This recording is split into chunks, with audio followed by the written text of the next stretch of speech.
আপনারা বসে বসে শুনলেন তা তো হবে না, সবাইকে বলতে হবে। কি বলবো?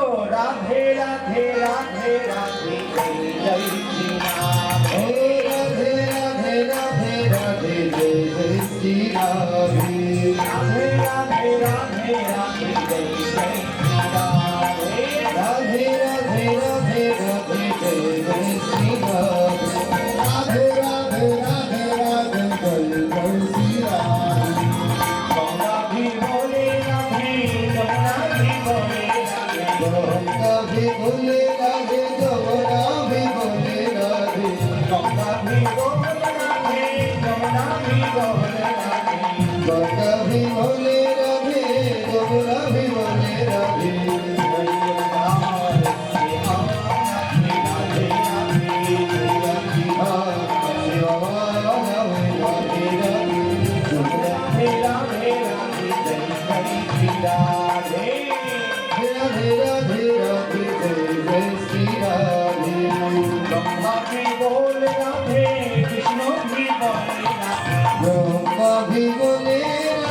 कृष्ण भी बोले राधे ब्रह्मा भी बोलो राधे कृष्ण भी बोलो राधे ब्रह्मा भी बोले राधे कृष्ण भी बोले राधे ब्रह्मा भी बोले राधे कृष्ण भी बोले राधे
বন্ধুময় শ্রীধাম শ্রী বৃন্দাবন ধাম নন্দনন্দন ভগবান শ্রীকৃষ্ণ গোবিন্দ আমার বেলি অবসানকালে সমস্ত ধেনুবৎস গণ নিয়ে যমুনার কূলে খেলা করছে। এদিকে প্রেমময়ী রাধারানী আমার সাজের বেলা মানে সন্ধ্যা বেলি অবসান হয়ে যাচ্ছে, সূর্য যখন পাটে বসছে ঠিক এমন সময় একা কুম্ভ কাঁধে করে রাধারানী গিয়েছেন কোথায়? যমুনাতে জল আনতে। যমুনায় জল আনতে যে রাধারানী আমার কি করেছেন? অপ্রাকৃত গোবিন্দ রূপরাশি দর্শন করে ঘরে এসেছে। ঘরে এসে প্রেমময়ী রাইধুনী আমার নিভৃত নির্জনে কক্ষে বসে গালে হাত দিয়ে শ্যাম সুন্দর এসে অপ্রাকৃত রূপের কথা চিন্তা করছে। অপ্রাকৃত রূপের কথা চিন্তা করছেন রাধারানী। কি দর্শন করলাম আজকে যমুনাতে জল আনতে গিয়ে। বাড়িতে এসে সন্ধ্যার সময় ঘর অন্ধকার করে বসে আছেন আমার রাধারানী। রাধারানী ঘরে বসে আছেন, রাইধনী বসে আছেন, ঘরে বসে বসে শ্যামের কথা ভাবছেন। ঠিক এমন সময় সেখানে রাধারানীর অষ্টসখী বৃন্দ। তাই তো মহাজন বললেন, কিবা যমুনা যাইয়া শ্যামের দেখিয়া ঘরে আইল বিনোদী। যমুনায় যাইয়া শ্যামের দেখিয়া ঘরে আইল বিনোদিনী। কিবা যমুনা যাইয়া শ্যামের দেখিয়া ঘরে আইল বিনোদী। কিবা যমুনায় যাইয়া শ্যামের দেখিয়া ঘরে আইল বিনোদিনী। কিবা হেন কালে শেখা আইল ললিতা রাইলে কিবা লোকারে। হেন কাল তথা আইল ললিতা আইলে কিবা লোকারে। হেন কালে শেখা আইল ললিতা রাইলে কিবা লোকারে। ওরে হেন কালে কথা আইল ললিতা আইলে কিবা লোকারে। রাইরে দেখিয়া গোপনে বসিয়া রূপের কথা ভাবে। রাইরে বসিয়া কথা বসি। রাধারানীকে দর্শন করে ললিতা বলছেন, কি বলছেন? বলে শ্যামরূপ কহয়ে রাধিকা সদা নয়ন ধরে। শ্যামরূপ কহয়ে রাধিকা সদাই নয়ন ধরে। সদাই নয়ন ধরে শ্যামের কথা মনে পড়ে। ওরে শ্যামের কথা ওরে ওরে শ্যামের কথা মনে পড়ে। আর শ্যামের কথা মনে পড়ে। তাই ফিরে তোর বাড়ি ঘরে শ্যামের কথা মনে পড়ে। কিরে তোর বাড়ি পড়ে শ্যামের কথা মনে পড়ে। তাই ফিরে তোর নয়ন ঘরে শ্যামের কথা মনে পড়ে। তাই কিরে তোর নয়ন ধরে শ্যামের কথা মনে পড়ে। শ্যামরূপ কথা কহয়ে রাধিকা সদাই নয়ন ধরে। শ্যামের কথা মহুয়ে রাধিকা সদয়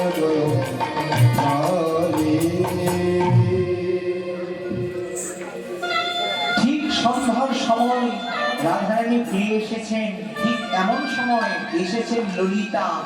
রাধারানীর অষ্টসখীবৃন্দ ললিতা, বিশাখা, চিত্রা, চম্পকলতিকা, তুঙ্গবিদ্যা, রঙ্গদেবী, সুদেবী, ইন্দুরেখা তারা সকলে এসে দেখছেন রাধারানী গালে হাত দিয়ে বসে আছেন। ললিতা ডাকছেন, রাধে রাধে, তবে কি হয়েছে রাধে? কিন্তু না, রাধারানীর কোনো সাড়াই নেই। সে তো কৃষ্ণ তন্ময়তা ভাবে বিভোর হয়ে বসে আছে। ললিতা দেখলেন রাধারানী শুনতে পাচ্ছে না, তাই ললিতা কি করলেন?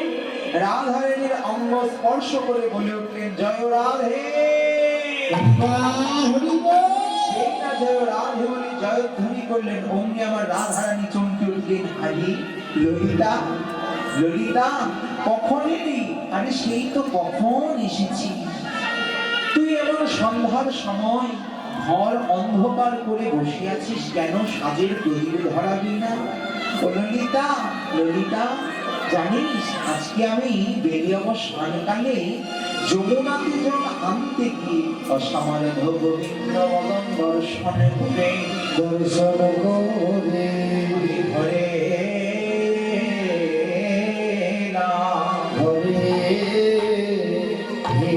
হেলা ও মা, তাই নাকি রে? সে তো আমাদের পরম সৌভাগ্য রে, যে কি বেরিয়ে অবসানকালে রাধারানী গিয়েছিল যমুনাতে জল আনতে। আনতে গিয়ে অসমার্থ গোবিন্দ বদন দর্শন করে রাইধুনি আমার ঘরে এসেছে। তাহলে আজকে আমরা রাধারানীর বদনে শুনবো ভগবান শ্রীকৃষ্ণের রূপের কথা। তাহলে বিষয় কি? বিষয় হচ্ছে ভগবান শ্রীকৃষ্ণের রূপ। বক্তা হচ্ছেন স্বয়ং প্রেমময়ী রাধা ঠাকুরানী, আর শ্রোতা হচ্ছেন বৃন্দাবনের সমস্ত ব্রজগোপীবৃন্দ। শুধু বিষয় ভালো হলে চলবে না গো, বক্তাটাকেও ভালো হতে হবে। আবার বক্তাটাকে ভালো হলেও চলবে না, তার শ্রোতাকেও ভালো হতে হবে। তাই বলছেন বিষয় হচ্ছেন ভগবান শ্রীকৃষ্ণের রূপ। ও রাধে, রাধে তুই কি দেখে এলি রাধে? আমাদের কাছে বল, আমরা একটু শুনে ধন্য হই। আমরা একটু শুনে ধন্য হই। তুই কি দর্শন করলি বল রাধে? আমরা বড়ই আগ্রহী তোর বদনে ভগবানের রূপের কথা শুনতে। রাধারানী বলছে, ও ললিতা ও বিশাখা,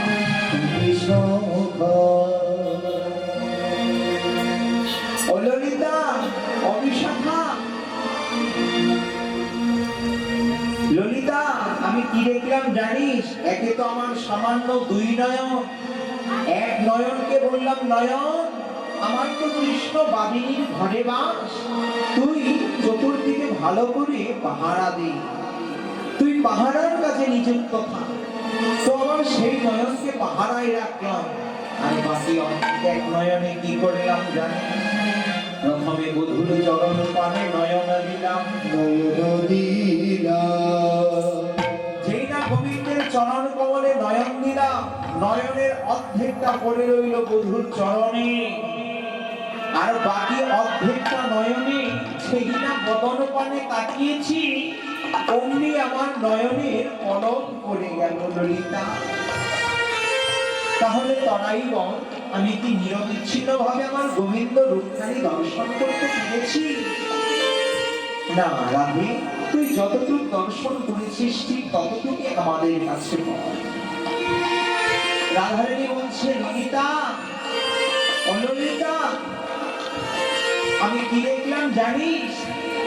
আমি দেখলাম, আমি দেখে এলাম তারে সখী, দেখে এলাম তারে, দেখে এলাম তারে সখী, দেখে এলাম তারে, দেখে এলাম তারে সখী, দেখে এলাম তারে, দেখে এলাম তারে সখী, দেখে এলাম তারে, একই রঙে এত নয়নে আভরে, ওরে একে ওকে এত রূপ নয়নে না ধরে, ও তার একই রঙে এত নয়নে আভরে। একে ওকে এত রূপ নয়নে না ধরে,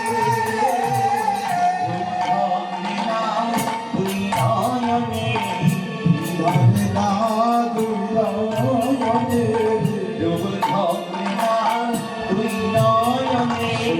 রূপ ধরে না দুই নয়নে,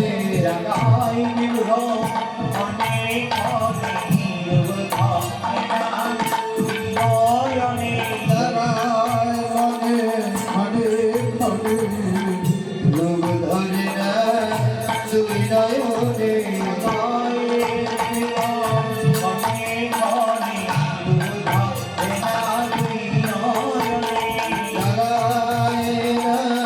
খনে খনে, তারায়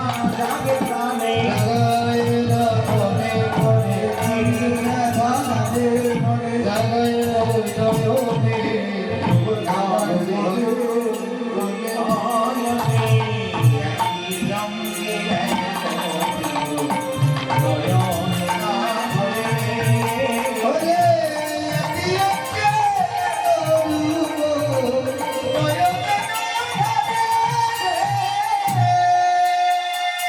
ও ললিতা, সে তো বিশাল রূপ রে। বলি রূপের খাল নয়, বিল নয়, নদী নয়, পুকুর নয়, সে তো হলো রূপের সমুদ্র।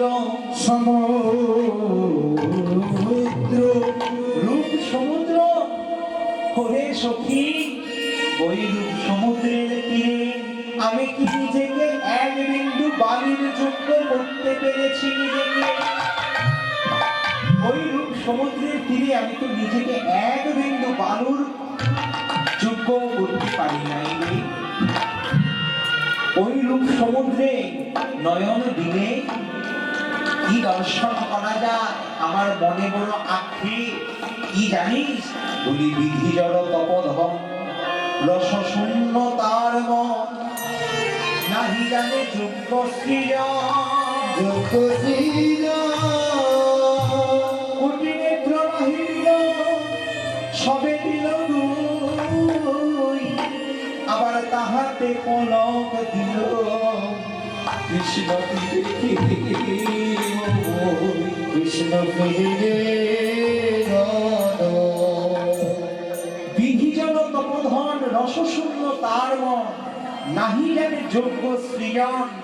কুটি নেত্র নাহি দিল, সবে দিল দুই, আবার তাহাতে পলক দিল কৃষ্ণ। কি দেখে বলুন সখী বলতে পারিস? সৃষ্টিকর্তা পিতামহ ব্রহ্মা অনেক দিন ধরে তপস্যা করছেন। তপস্যা করতে করতে তার অন্তরটা শুকিয়ে গিয়েছে। তার অন্তরে কোনো প্রেম নাই, রস নাই, রসশূন্য তার মন, এবং সে প্রকৃত সৃজন করতে জানে না, নাহি জানে যোগ্য সৃজন। ললিতা বলছে, রাধে তুই এ কথা বলছিস কেন? কেন বলছিস জানিস? ও ললিতা, যে দেখবে কৃষ্ণ বদন তাকে দিল মাত্র দুটো নয়। আমরা দেখবো কৃষ্ণ বদন, আমাদের দিয়েছে মাত্র দুটো করে নয়। ললিতা বলছে, রাধে এই জগতে সবারই তো দুটো করে নয়ন। না রে ললিতা, সবার যদি দুটো করে নয়ন থাকতো তাহলে আমি এমন কথা কখনো বলতাম না। তুই ভালো করে তাকিয়ে দেখ, ওই সৃষ্টিকর্তা ব্রহ্মার দিকে ভালো করে নয়ন দিয়ে দেখ। আচ্ছা, সৃষ্টিকর্তা ব্রহ্মার মাথা কটি? চারটি মাথা। তো এক একটি মস্তকে দুটো করে নয়ন, তাহলে 4 গুণে 8টা নয়ন। সৃষ্টিকর্তা ব্রহ্মা তার 8টি নয়ন। তাকিয়ে দেখ বাবা ভোলানাথের দিকে।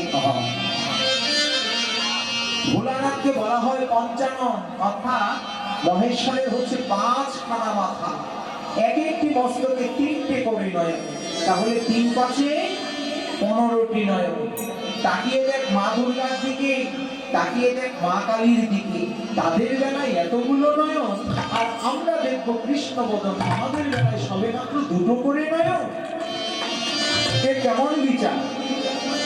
ললিতা বলছে, রাধে রাধে শুন, সৃষ্টিকর্তা ব্রহ্মাকে তো ব্রহ্মা নিজে সৃষ্টি করে নাই,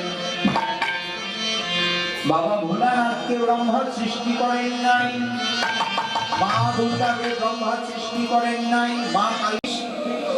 কিন্তু শিষ্যত্ব তো তার মুখ্য উদ্দেশ্য নয়। তো দেবরাজ ইন্দ্র কি করলেন? গৌতম মুনির কাছ থেকে শিষ্যত্ব গ্রহণ করলেন।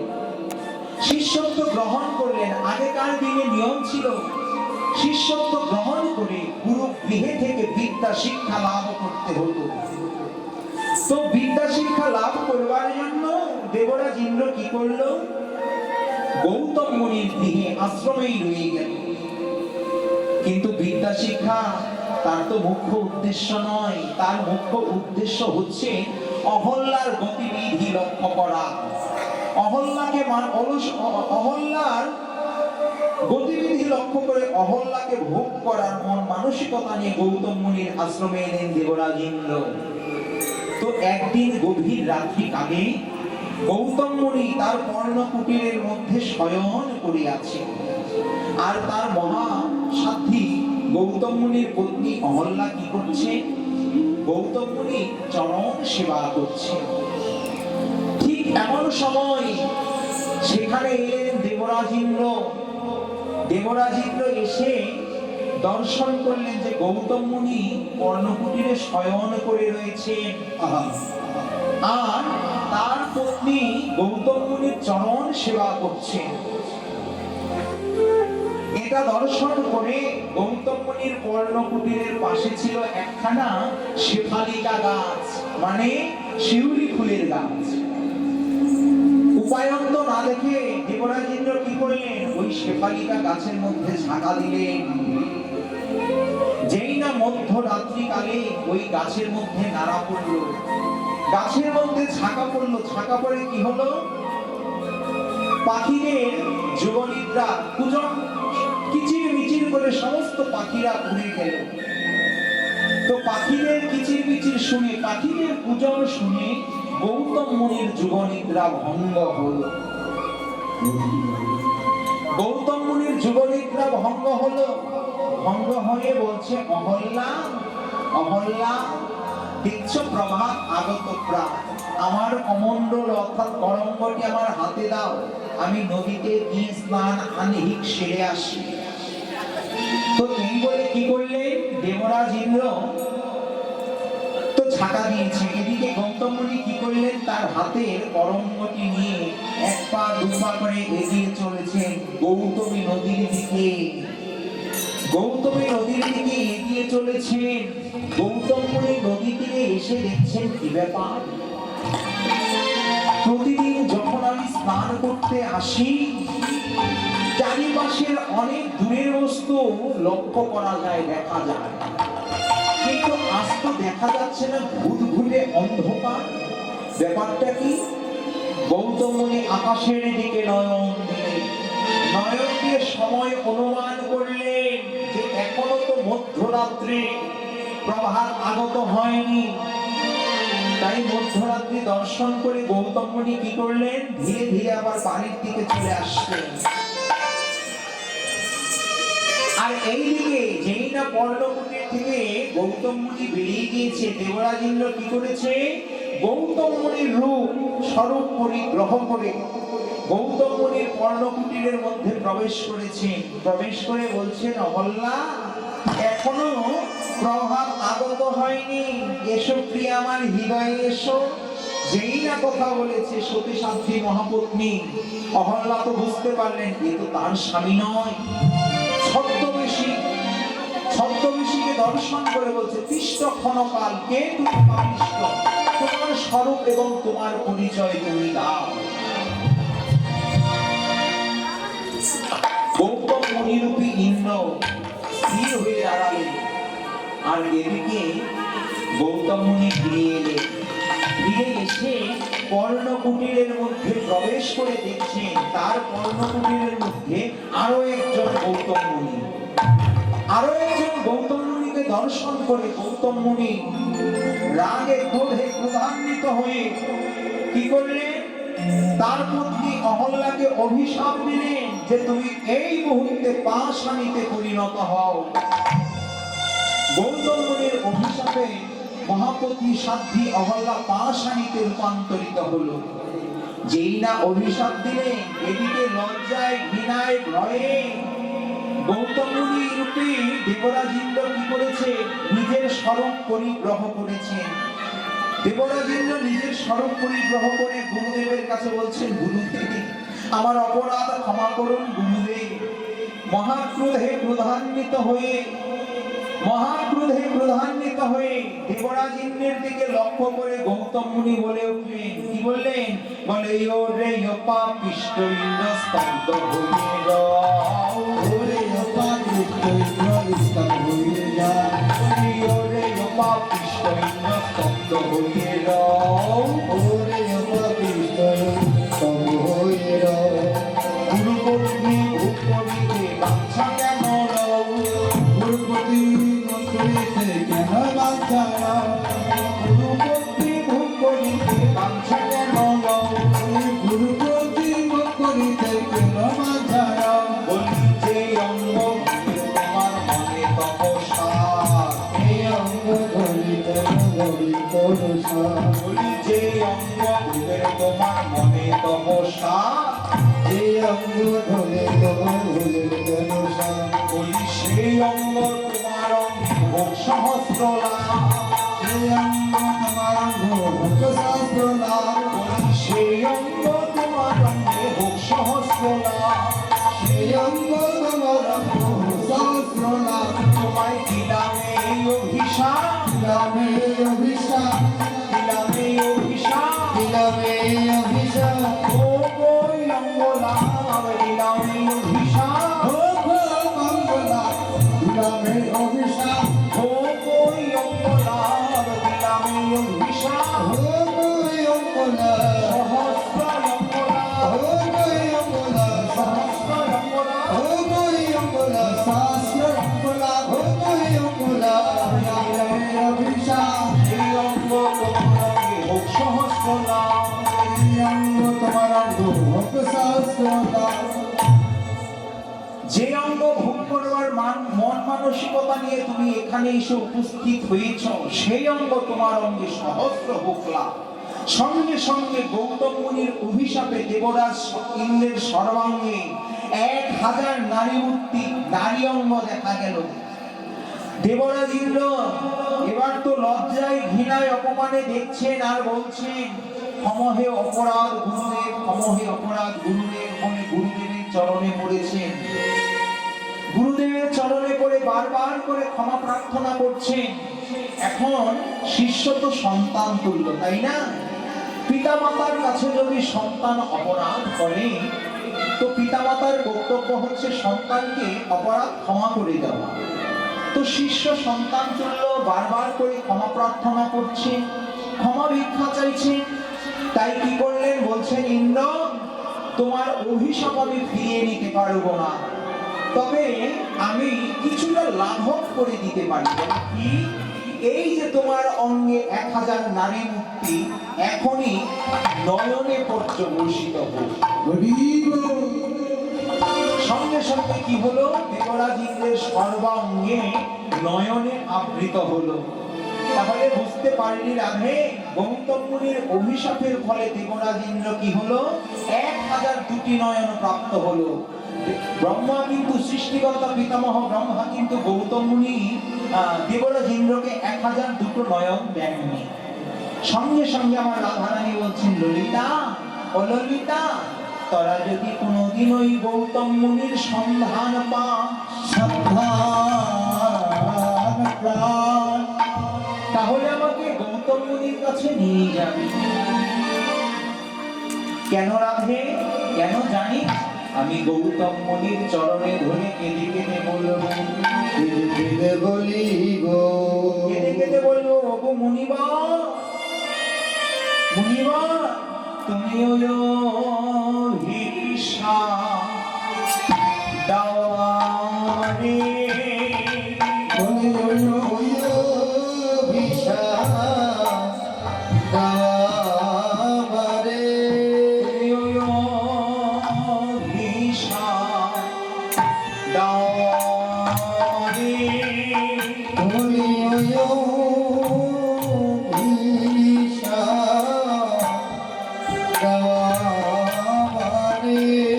বলিলে মতো হাজার চোখে ওই ভিক্ষা দাও আমারে। তুমি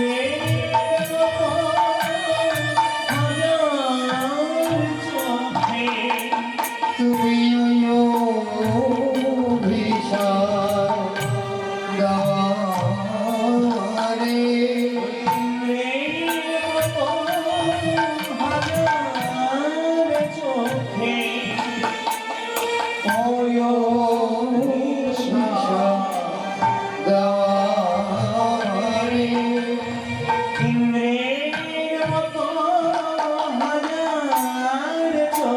আমি হাজার চোখে গোবিন্দ দেখবো।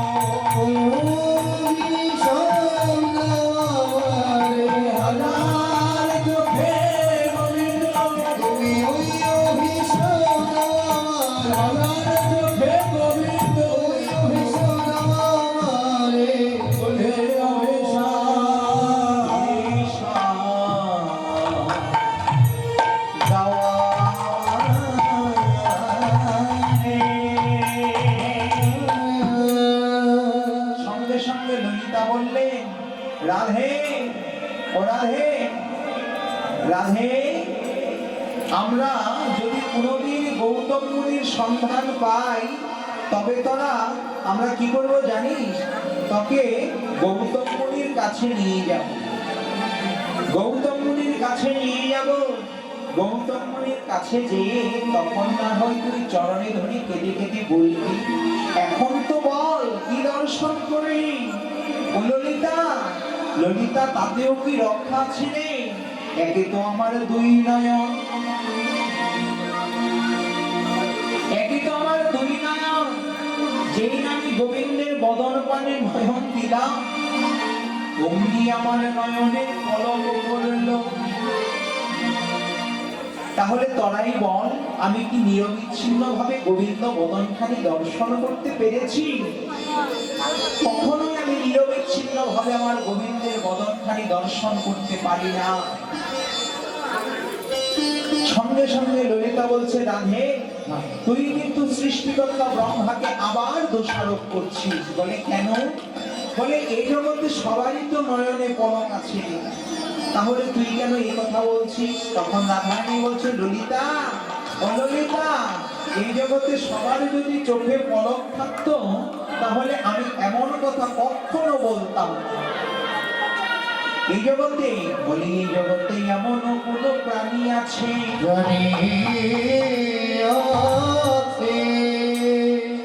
যাদের চোখে কোনো পলক নেই, তারা অপলকে তাকিয়ে আছে, চেয়ে আছে। যেমন মিন, মিন হচ্ছে মাছ, মাছের চোখে পলক আছে গো? মাছের চোখে কিন্তু পলক নেই, অপলকে তাকিয়ে আছে। তাই রাধারানী বলছেন, ললিতা ও ললিতা, আমার বড় আক্ষেপ, বিধাতা যদি আমাকে ওই মিনের নয়ন দিত। তাই বলছেন, বলে যদি দিত মিনের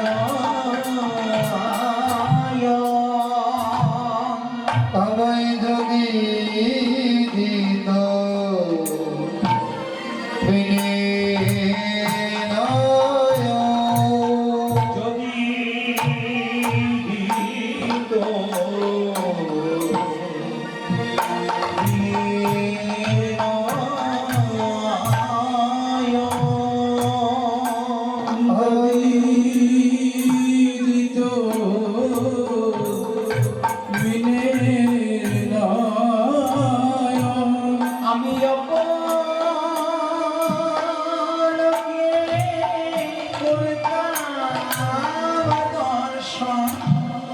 যদি দিত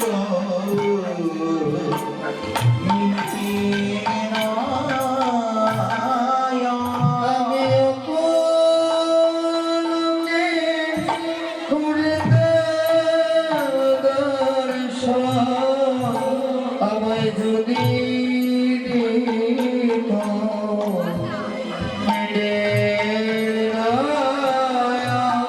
আমি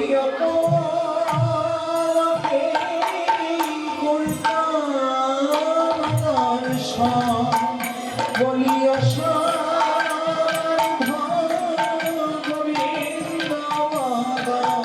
আমি অসময়ে পূর্ণাম দর্শন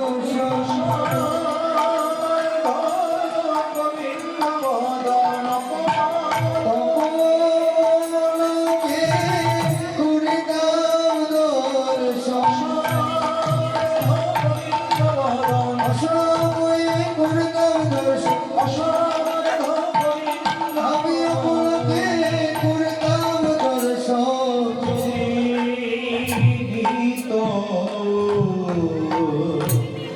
আমায়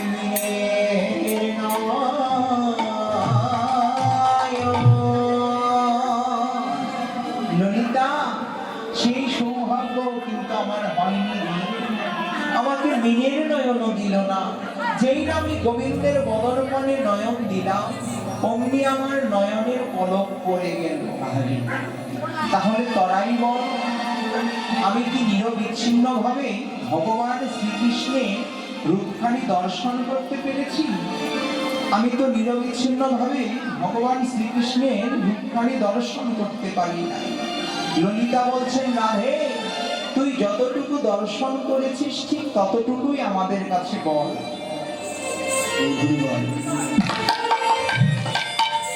রাধে, তুই যতটুকু দর্শন করেছিস ঠিক ততটুকুই আমাদের কাছে বল, আমরা শুনে একটু ধন্য হই।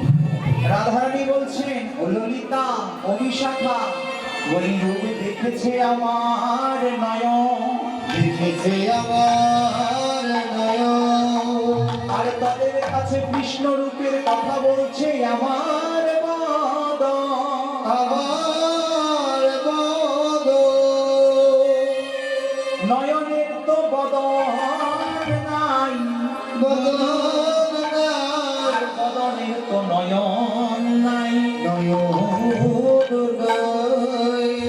যে দেখছে সে কিন্তু বলছে না, আবার যে বলছে সে কিন্তু কোনোদিন আমার গোবিন্দ রূপখানি দর্শন করে নাই। আচ্ছা, নয়নের কি বদন আছে গো? নয়নের কি বাকশক্তি আছে? চক্ষু কি কথা বলতে পারে? তাহলে সে দেখেছে বটে কিন্তু বলতে পারছে না। আবার বদন কথা বলছে কিন্তু বদন কিন্তু দেখতে পারে না। তাহলে যে দেখছে সে বলছে না, আর যে বলছে সে কোনোদিন কৃষ্ণ রূপখানি দর্শন করে নাই। দর্শন করেছেন মহাজনেরা, তারা দর্শন করে পদাবলী আকারে বর্ণনা করেছে, আমি কিন্তু কোনোদিন কৃষ্ণ রূপখানি দর্শন করতে পারি না। আর আজকে কিনা আমি এসেছি আপনাদের সম্মুখে কৃষ্ণ রূপের কথা বর্ণনা করতে। যে দেখছে সে বলছে না, আর যে বলছে আমি তো কোনোদিন দর্শন করি নাই। তবে গুরুচরণ আশ্রয় করে গুরুদেব আমাকে পদাবলী আকারে যতটুকু দিয়েছি সেটুকুই আস্বাদন করাতে পারবো, তার বেশি সম্ভব না। তাই বলছে রাধে, যে দেখেছে সে বলছে না, আবার যে বলছে সে কিন্তু কোনোদিন দর্শন করে নাই। তাহলে একের দেখা আর একের বলা কোনোদিন এক হতে পারে না।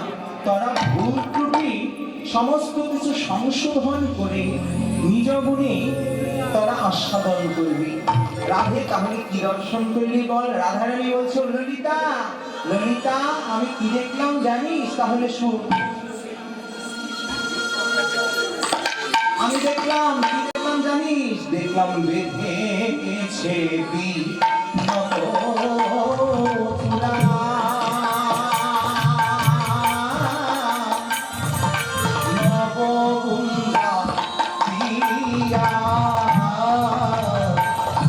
ওরে বেঁধেছে নদচূড়া,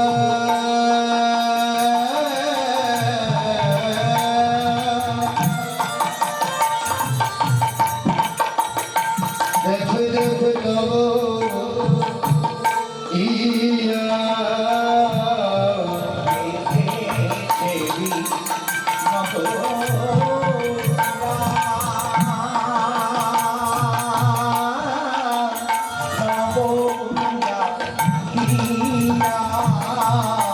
ওরে বেঁধেছে নদচূড়া,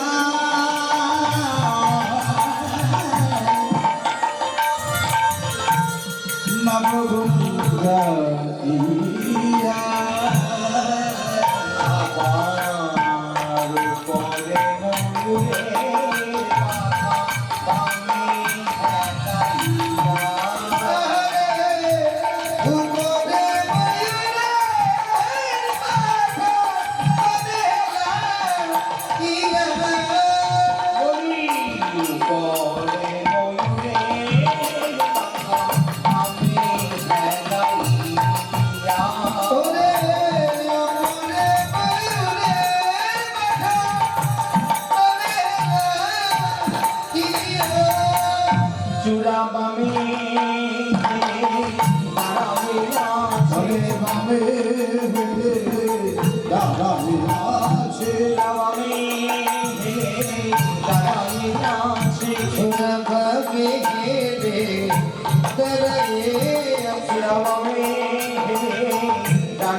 তারা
আমি দেখলাম বেঁধেছে বিনোদ চূড়া।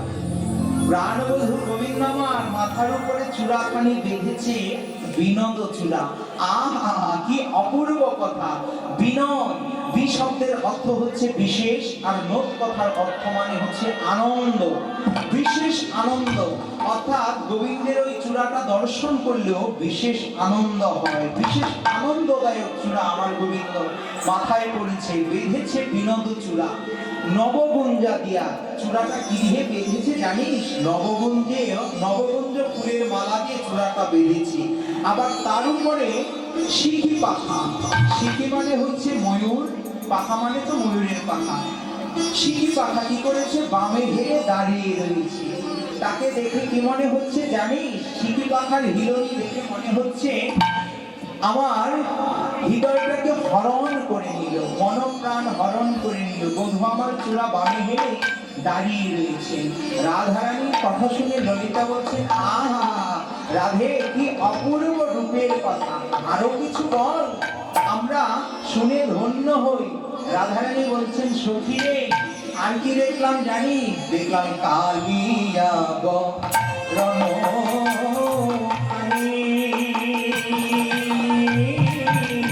চন্দনেতে মাথা। ওরে কালিয়া ধরি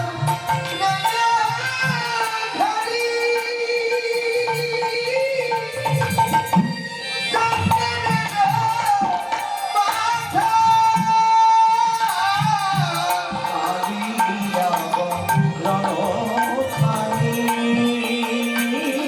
কালিয়া বরণ চন্দনেতে মাথা।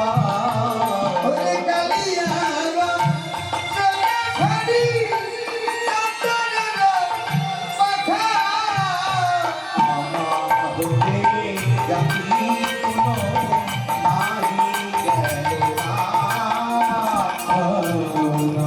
আমাকে জাতি কোনো নাহি গেল না। আমাকে জাতি কোনো নাহি গেল না। আমাকে জাতি কোনো নাহি গেল না। আমি কুলে বসি বিন্দু দিলাম। আমি কুলে বসি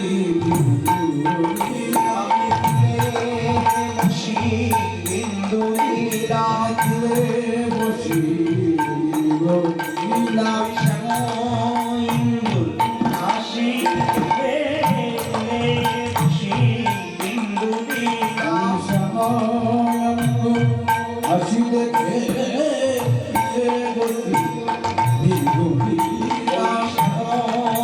ইন্দুর হাসি দেখে বসি বিন্দু দিলাম। হাসি দেখে হায় হায় সখী কি করি? হাসি দেখে হায় হায় সখী কি বলিব?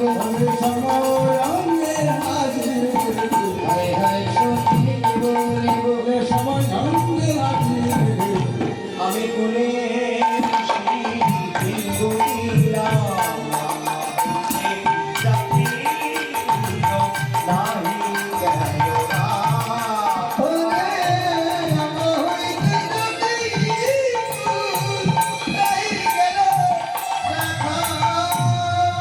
ললিতা, ললিতা, আমি দেখলাম কালিয়া বরণখানি চন্দনেতে মাথা। কে যেন প্রাণবধূ গোবিন্দকে চন্দন দিয়ে সাজিয়ে দিয়েছে। কালিয়া বরণখানি চন্দনেতে মাথা, আমা হতে জাতিকুলো নাহি গেল রাখা। ললিতা, আমার থেকে কুল ধর্ম কুলশীলমান সমস্ত কিছু নষ্ট হয়ে গেল। আমার পিতৃকুল এবং আমার শ্বশুরকুল, দুই কুলই হচ্ছে উচ্চ সমকুল। সেই উচ্চ সমকুলের মুখে আমি কালি দিলাম। এখন আমার পরিণতি কি হয়েছে জানিস? এখন আমার সংসারের কোনো কাজই ভালো লাগে না। প্রাণবধূ আমার কি করেছে জানিস? বলে কি করেছে? বলে মোহন মুরলী হাতে কদম্বে হীরণ। মোহন মুরলী হাতে পদ কহিল মোহন মুরলী হাতে কদমে হিলন মোহন মুরলী হাতে পদ কহিল দেখিয়া শ্যামে বধূ হইলাম অচেতন দেখিয়া শ্যামে জানাতে তন আমি দেখিয়া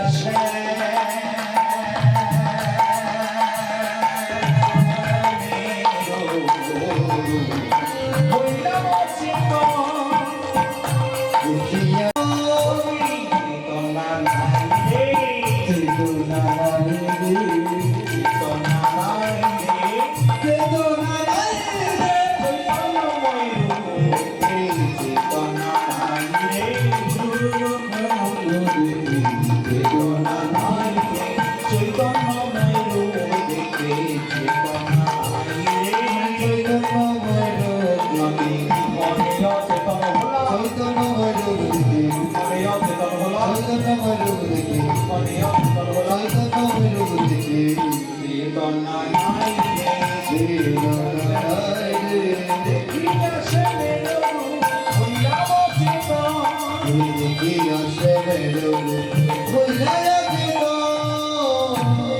কি করেছে জানিস মোহন মুরলীটিকে হাতে নিয়ে মোহন মুরলী হাতে কদম্বে হিলন প্রাণবধূ গোবিন্দমান কি করেছে কদম্বে হিলনে গিয়ে দাঁড়িয়ে আছে মোহন মুরলী হাতে তার মোহন বাসিটিকে হাতে নিয়ে কদম তরু হিলন দিয়ে দাঁড়িয়ে আছে কদম্বে হিলন দেখিয়া সে শ্যামের রূপ হইলাম অচেতন সখী চেতনা স্বরূপ চৈতন্যময় রূপ দর্শন করে আমি ধীরে ধীরে চৈতন্য রূপে এগিয়ে চলি এখন আমার কোনো কর্মই ভালো লাগে না সংসারের কোনো কাজে আমার মন বসে না কোনো কাজে আমি করতে পারি না তাই কি বলছে কি হয়েছে আমার পরিণতি জানি বলে গৃহ কর্ম করইতে এলাই মরই গৃহ কর্ম করিতে নব সবে গৃহ কর্ম করিতে এলাই মরই গৃহ কর্ম করিতে নব সব দেহ গৃহ কর্ম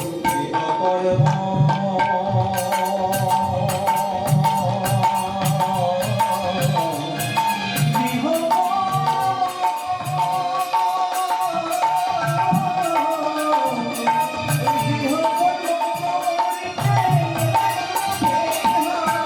কর্ম করিতে লয় সব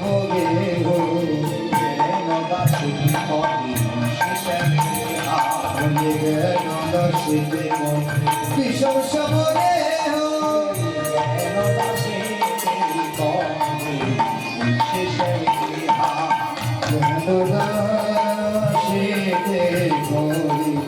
বিষম সমরে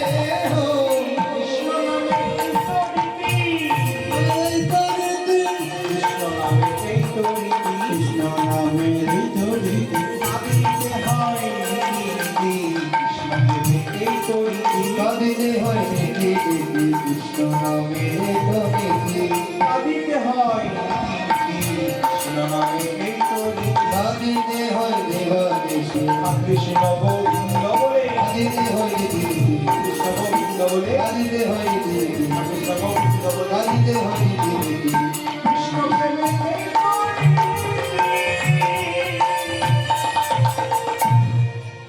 গৃহকর্ম করিতে এলাই মরদেহা ললিতা ললিতা গৃহের কোনো কর্মই আমার ভালো লাগে না গৃহকর্ম করিতে এলাই মরদেহা পদকর্তা কেন দাস বলছেন রাধে এই তো সে যে আমার গোবিন্দকে ভালোবাসবে তাকে কি হবে যে আমার গোবিন্দকে ভালোবাসবে গোবিন্দকে ভালোবেসে সে তো ভালো থাকতে পারবে না গোবিন্দকে ভালোবেসে সে কোনোদিনও ভালো থাকতে পারবে না তার কি হবে তার কাঁদতে হবে এই তো হচ্ছে আমার গোবিন্দ প্রেম গোবিন্দ প্রীতি তার কি হয় তার কাঁদিতে কাঁদিতে জন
যাবে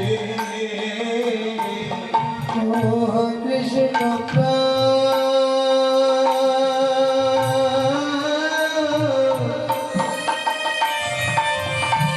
কৃষ্ণ বলে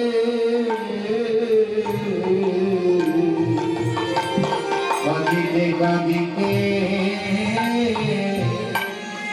জনম যাবে বলে হা কৃষ্ণ প্রাণ গোবিন্দ গোবিন্দ বলে তাদের কাঁদিতে কাঁদিতে জনম যাবে বলি হা কৃষ্ণ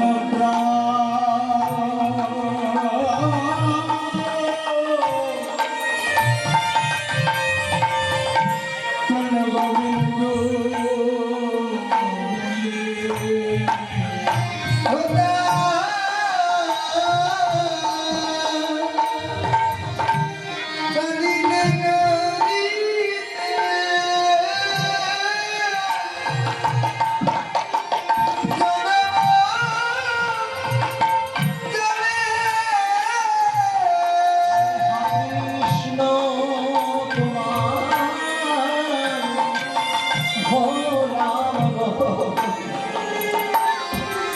কাঁদিতে কাঁদিতে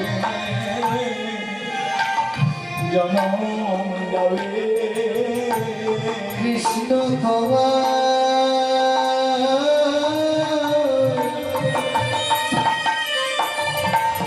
ভোলা বলে বলি কাঁদিতে কাঁদিতে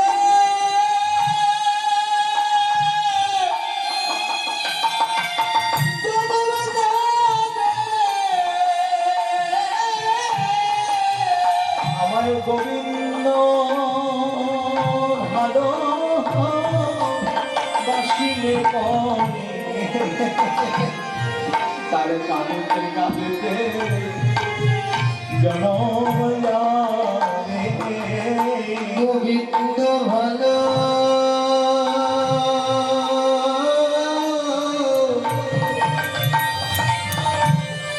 বসিলে পরে তার কাঁদিতে কাঁদিতে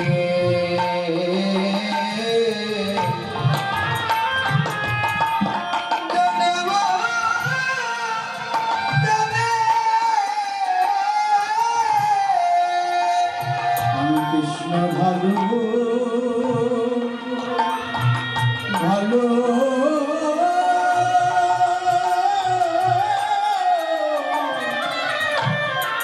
বাসে ভালো তার কাঁদিতে কাঁদিতে জনম যাবে কৃষ্ণ ভালো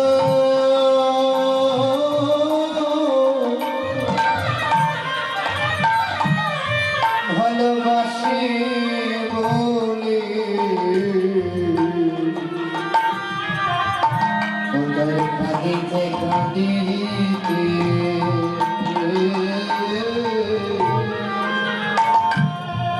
জনম যাবে কৃষ্ণ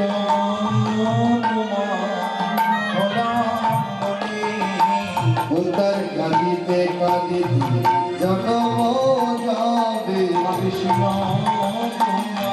ওদের কাঁদিতে কাঁদিতে জনম যাবে কাঁদিতে কাঁদিতে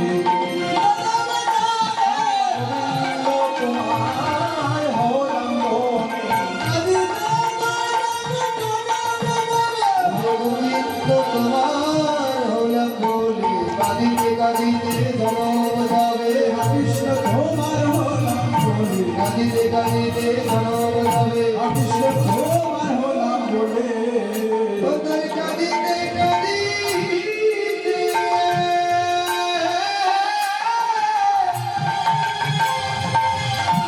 জনম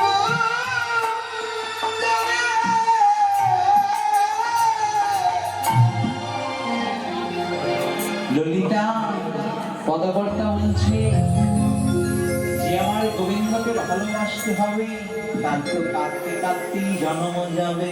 জনম যাবে জন্ম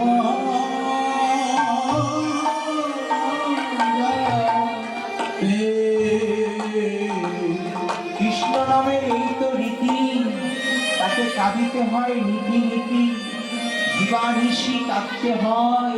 গোবিন্দ নাম যে করবে, যে নামকে আশ্রয় করবে, তার কাঁদা ছাড়া আর কোনো উপায় নেই। তাই আমার পরিণতিও কেমনই হয়েছে রে। ললিতা বলছে, রাধে তোর কৃষ্ণ কেমন সেটা তো বল।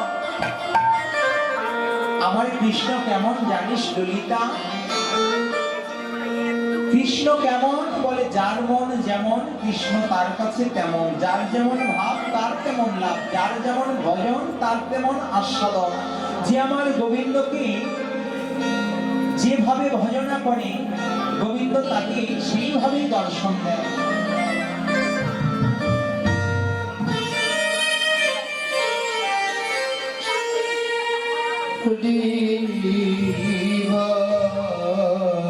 গোবিন্দ তাকে সেভাবেই দর্শন দেয়। কেউ যদি আমার গোবিন্দকে ভয়ঙ্কর রূপে ভজনা করে, মহাকাল রূপে ভজনা করে, গোবিন্দ তাকে মহাকাল রূপে দর্শন দেয়।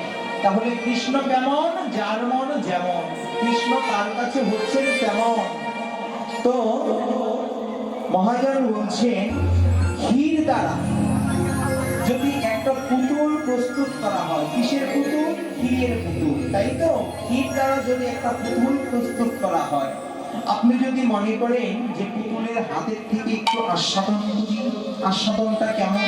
আবার যদি বলেন যে না, তার চরণ থেকে একটু আস্বাদন করি, তাহলে আস্বাদনটা কেমন? আবার যদি বলেন যে না, তার বদন থেকে একটু আস্বাদন করি, আবার যদি বলেন যে না, তার পৃষ্ঠদেশ থেকে একটু আস্বাদন করি। আচ্ছা, এই যে হাত পা চরণ বদন, আপনি যেখান থেকে আস্বাদন করুন না কেন, পুতুলটা কিসের? ক্ষীরের পুতুল, তাই তো? তাহলে আস্বাদনটা কি আপনার জায়গা অনুপাতে ভিন্ন ভিন্ন হবে? আস্বাদনটা একই থাকবে, তাই তো? তো কৃষ্ণ কেমন বলে, যার মন যেমন কৃষ্ণ তার কাছে তেমন। তাই বলছে ললিতা, কৃষ্ণ কেমন জানিস? শোন, বলে কানু সে বিনোদ আই সখী রে, সে বিনোদ রায় সতী, কানু সে বিনোদ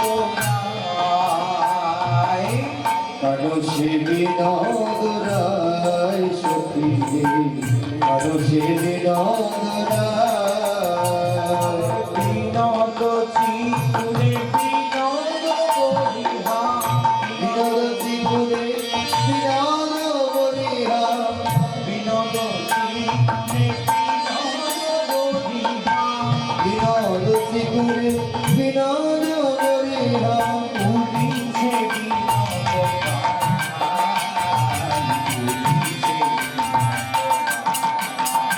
ওরে বিনোদ বিনোদ ভাই, বিনোদ কারো সে বিনোদ রায়। বিনোদ মানে কি? বি মানে বিশেষ, নোদ মানে আনন্দ। কারো সে বিনোদ রায়, গোবিন্দকে দর্শন করলে মনে আনন্দ হয়। আচ্ছা, ওই শ্যাম সুন্দরের ওই মূর্তি দর্শন করলে কি তোমাদের মনে আনন্দ হয় না? আমার ভগবানকে দর্শন করলে তোমাদেরকে আনন্দ হয় না? তো কারু সে বিনোদ রায়, গোবিন্দর বিনোদ চিকুরে বিনোদ বলিহা, উড়িছে বিনোদ বাই। বিনোদ বাই, বাই মানে হচ্ছে বাতাসে, যে বাতাসে গোবিন্দের কাতল চিকুর কেশ উঠছে, সেটা গোবিন্দের স্পর্শ পেয়ে সেটাও যেন বিনোদ হয়ে যাচ্ছে। আবার কি বলেন? বিনোদ কপালে বিনোদ, বিনোদ বিনোদ কপালে বিনোদ বিনোদ, বিনোদ কপালে বিনোদ, ওরে বিনোদ কপালে বিনোদ বিনোদ, বিনোদ বিনোদ সাধে, বিনোদ বিনোদ সাধে, বিনোদয় ধরে বিনোদ মুরলী, বিনোদয় ধরে বিনোদ মুরলী, বিনোদয় ধরে বিনোদ মুরলী, বিনোদয় বিনোদ মুরলী বিনোদ বিনোদ বাজে বিনোদ বিনোদ বাজে বিনোদ বিনোদ বাইরে বিনোদ বিনোদ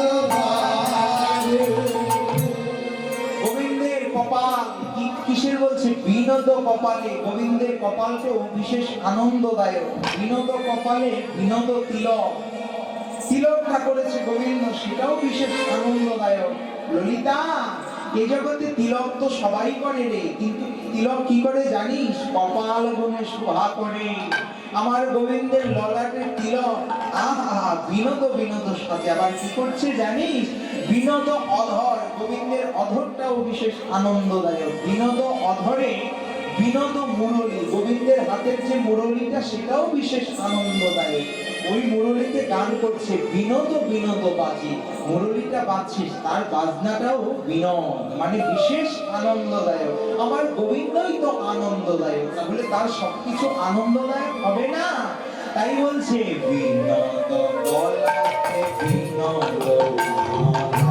বিনোদ করাতে বিনোদ ভালো বিনোদ গলাতে বিনোদ বিনোদ গলাতে বিনোদ ভালো বিনোদ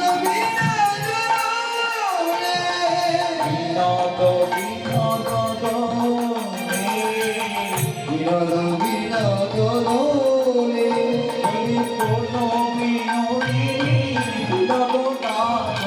কোন বিনোদিনী বিনোদ গাথনে কোন বিনোদিনী বিনোদ গাথনে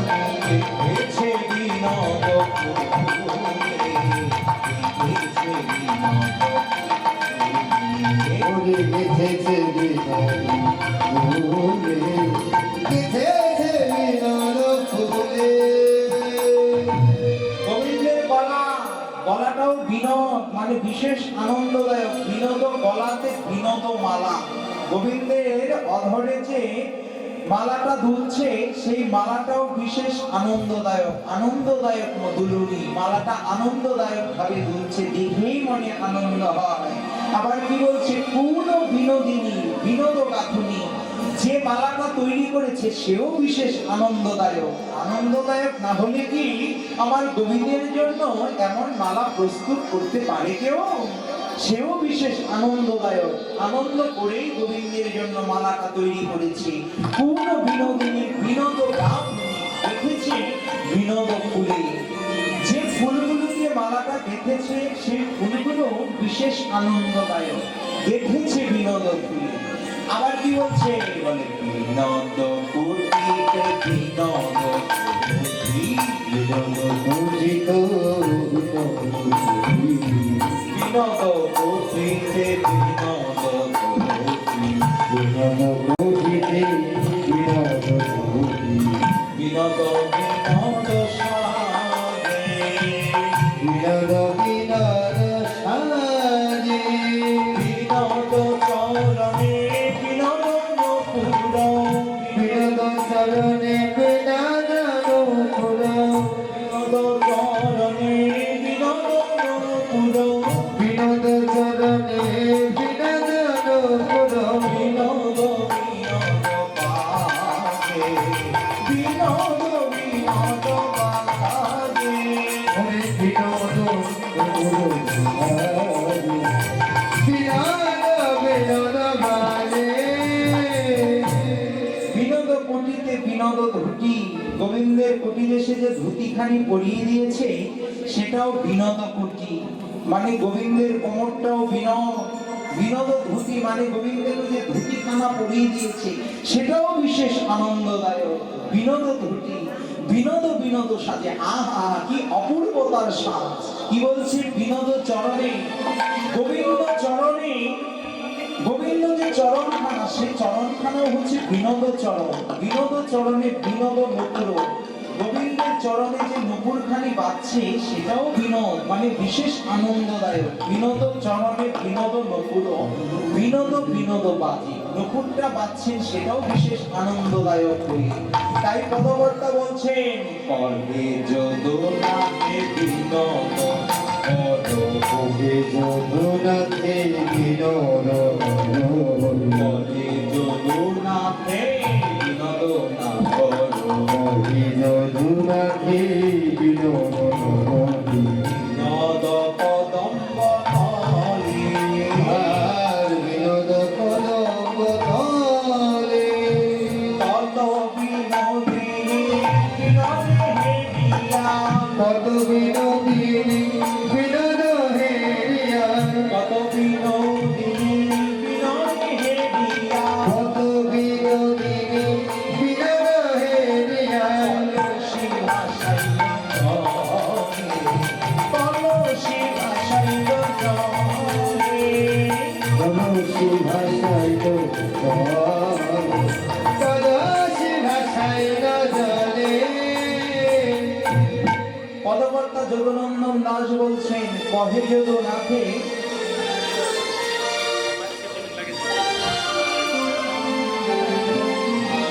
পদকর্তা যদুনন্দন দাস বলছেন কহে যদুনাথে বিনোদ না করো আমার গোবিন্দ বিনোদ গোবিন্দকে দর্শন করেই তো মনে আনন্দ হয় ওগো ভক্তগণ এবং আমার ভক্তিমতী মায়েরা গোবিন্দকে দর্শন করে তোমাদের মনে কি আনন্দ হয় না?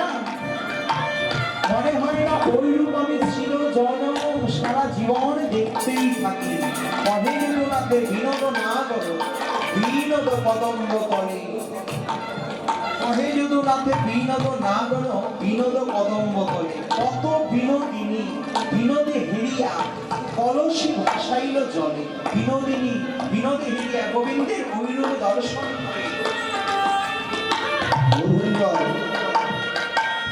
কলসি ভাসাইল জলে কুল কলসি তার কুল কলসি কুলশীলমান সমস্ত কিছু। আচ্ছা নদীতে যদি স্রোত বয়ে চলে আপনি যদি স্রোতের অভিমুখে একখানা কলসি ভাসিয়ে দেন সেই কলসি মানে কি ধারটা যাচ্ছে হলো উত্তর দিকে কলসিটা কি দক্ষিণ দিকে ফিরবে? কোনো দিনও ফিরবে না। তাই গোবিন্দের সে কি করবে স্রোতের অভিমুখে চলে যাবে। তাই কত বিনোদিনী বিনোদে হিরিয়া কলসি ভাসাইল জলে তাদের কুল কলসি আমার গোবিন্দ রূপে ভাসিয়ে দিলেন। ভাসিয়ে দিয়ে বলছে গোবিন্দ তুমি কৃপা করো কৃপা করো। তো রাধারানী বলছেন ললিতা আমি এক মুখে কি বলবো আমার গোবিন্দের কথা তার বিশাল রূপ সে কথা কি আমি নয়নে বদনে বলতে পারি? রাধে এক ভক্ত বাবা আমাকে 1000 টাকা দান করেছেন। তিনি বলেছেন তার মা নাকি ক্যান্সারে আক্রান্ত, তো তার পিছনে অনেক অর্থ ব্যয় হচ্ছে। আপনারা সকলে আশীর্বাদ করবেন, গোবিন্দের কাছে প্রার্থনা করবেন সে যেন সুস্থ হতে পারে, এটাই প্রার্থনা। ভক্তের আশীর্বাদ হলো বড় আশীর্বাদ। রাধে রাধে। তাই বলছেন আমি এক মুখে কত বলবো, এক মুখে কত বলবো গোবিন্দের রূপের কথা, এক মুখে কথা বলবো রাধে ললিতা শুন বলিছি গনে কালা ও তারে বাজন পুরো দেখলাম জীবন কালা গলায় বালা বাজানো পুরবা দেখলাম জীবন কালা গলায় বালা বাজানো পুরবা ও তার চুলার ফুলে রমজা ভুলে তেরো ছানা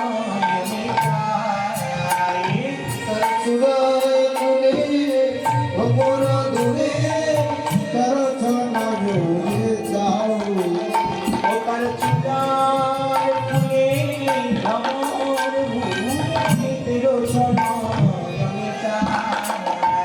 তার সুরার ফুলে ভবন দূরে কোন ছয়নে যাও আমি দেখে বধূ ছায়াকে দেখে মধু তুমি দেখে বধূ ছায়াকে মধু সাবনি ফুলে কলঙ্কিনী নাম কি রেখে বধূর দেহ ছায়াতে কোনদিন দেখে বুঝি তার ছায়া ফুলে কলঙ্কিনী নাম কি রেখে বধূর দেহ ছায়াতে কলঙ্কিনী নামকিনী আমার গানে কোলমান গেল খালি কুলমান সবেছি কলঙ্কিনী নাম কি কবি কুলমান সবেছি কলঙ্কিনী নামকিনী কবি কুলমান সবেছি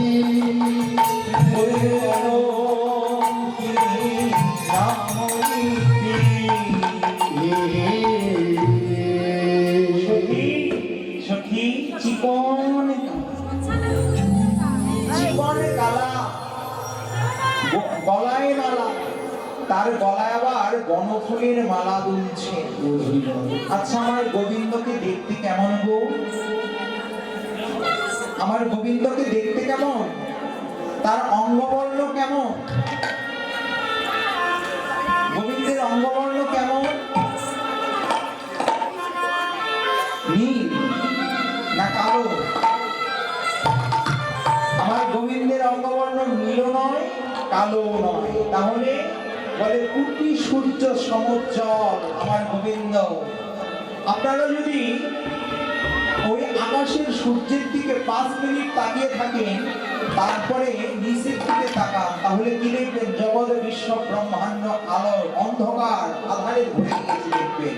তাহলে এক সূর্যের দিকে তাকালে আমরা সমস্ত কিছু অন্ধকার দেখতে পাই, আর কোটি সূর্য সমুজ্জ্বল হচ্ছেন আমার ভগবান গোবিন্দ। তাই বলছেন জীবন কালো, তার গলায় মালা বাজানো নকুর পায়, তার চরণে আবার নকুর বাজছে।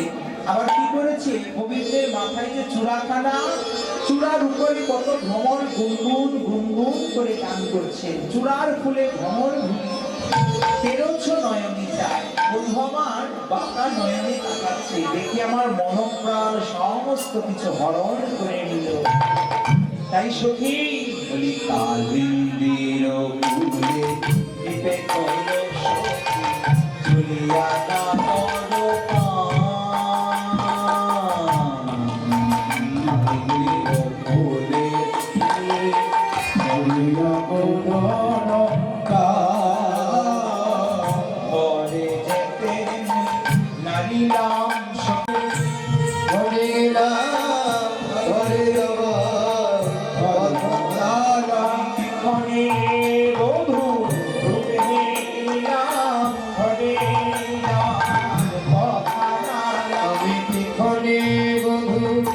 রূপ দেখিলাম ললিতা ও বিশাখা করে বধূ রূপ দেখিলাম ললিতায় বিশাখা কি করে বধূ রূপ দেখিলাম ললিতায় বিশাখা হরে রব কি করিল কালিন্দী কালিন্দী কুলে কিপে হলো সখী চলিয়া না গরকান। কালিন্দী মানে যমুনার আরেক নাম হচ্ছে কালিন্দী। কালিন্দী কুলে গোবিন্দকে দর্শন করছেন, চলিয়া না গরকান, চলে যেতে ঘরে যেতে মনি নারিলাম সখী আকুল করিল প্রাণ।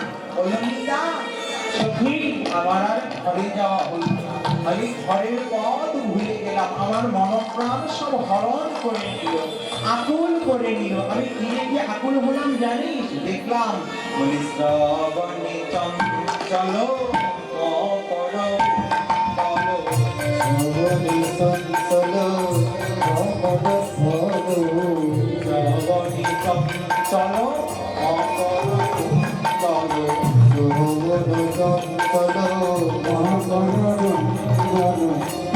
ঘরে বিরল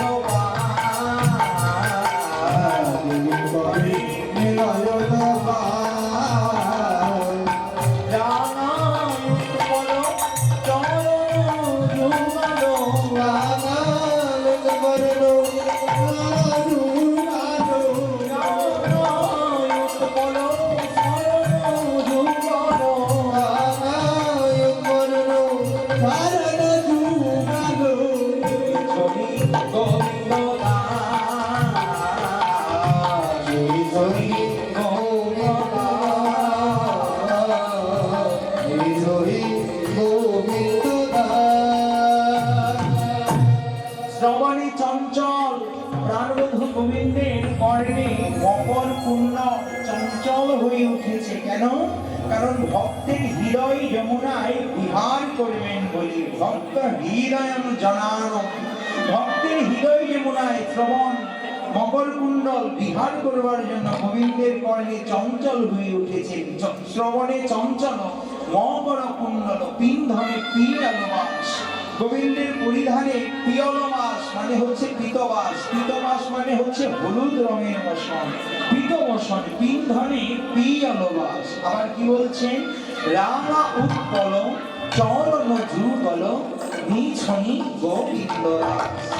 রাঙা উৎপল, উৎপল মানে কি? উৎপল মানে হচ্ছে পদ্ম, রাঙা পদ্ম মানে লাল পদ্ম প্রস্ফুটিত হয়েছে। রাঙা উৎপল চরণ যুগল, পদকর্তা গোবিন্দ দাস দর্শন করেছে। গোবিন্দ আমার দ্বিভঙ্গ ভঙ্গিমভাবে দাঁড়িয়ে আছে, তো গোবিন্দের চরণটা লাল পদ্মের ন্যায় রাঙা উৎপল, যেন দেখে মনে হচ্ছে লাল পদ্ম প্রস্ফুটিত হয়েছে। রাঙা উৎপল চরণ যুগল নিছনি গোবিন্দ দাস। গোবিন্দ দাস বললেন কি? বলে সবস পিলাম ওই চরণে, সবস পিলাম ওই চরণে, সবস পিলাম ওই চরণে, আমি সবস পিলাম ওই চরণে, তুলসী নয়নে নয়নে সবস পিলাম ওই চরণে। ওরে দিলে তুলসী নয়নে সবস পিলাম ওই চরণে, তুলসী নয়নে নয়নে সবস পিলাম ওই চরণে। আমি দিলে তুলসী নয়নে নয়নে সবস পিলাম ওই চরণে, দিলে তুলসী নয়নে নয়নে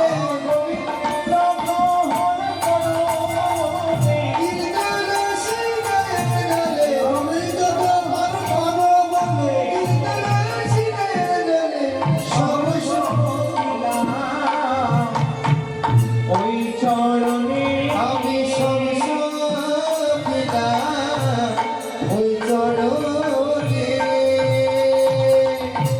তো রাধারানী আমার সখীদের কাছে রূপের কথা বর্ণনা করছেন, বলছেন সখী অললিতা অবিশাখা, বলি কি জানিস? বলি অল্প বয়সে মোর শ্যামল সে জড় জড়, অল্প বয়স মোর শ্যামল জড় জড়, অল্প বয়সে মোর শ্যামল সে জড় জড়।